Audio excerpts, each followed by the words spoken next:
Exam question, we're going to have a look at using these 3 rules of logarithms to not only show this equation can be rewritten like this, but also go on to solve that equation later on. So just to start with, comparing what we have to our answer, there's log base 3 in the answer. That means we're going to start by applying log base 3 to both sides of the equation. So let's do that.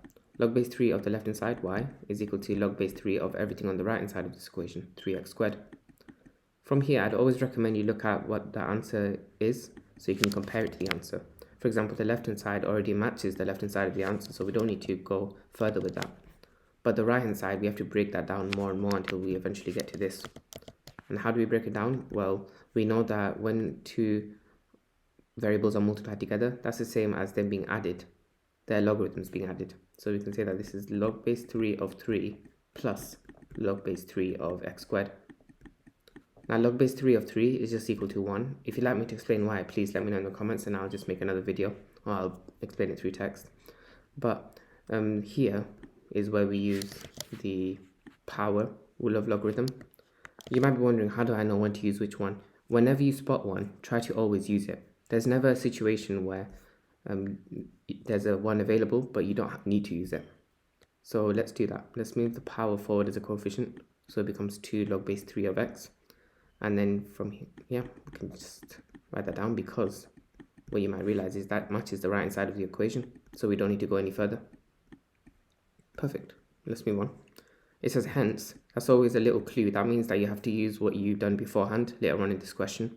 Solve this equation. You might notice that this matches this, which is essentially equal to log base 3 of y. So I'm just going to replace this with log base 3 of y. And then say that all of that's equal to this right hand side here. Log base 3 of 28x minus 9. Now why that helps is, if there's only one log term on both sides of the equation, those 2 sides of the equation are only equal when the insides of the logarithms are equal. So what we can do is we can make y equal to 28x minus 9. That's a fact. And now we can go into using that, because we also know that y is equal to 3x squared. So in order to solve the equation, we know that since the y's are equal, we can make the x terms equal. We can say 3x squared is equal to 28x minus 9. We're almost at the form of a quadratic, so we take away 28x from both sides and add 9 to both sides. I'm just going to write that down. 28, take away 28x, add 9. So the left hand side becomes 3x squared minus 28x plus 9. And all that equals 0. Now, I've already factorized this, so I'm just going to write it out just because I don't want to waste your time. But if you'd like me to make a video about how to factorize something like this, just let me know.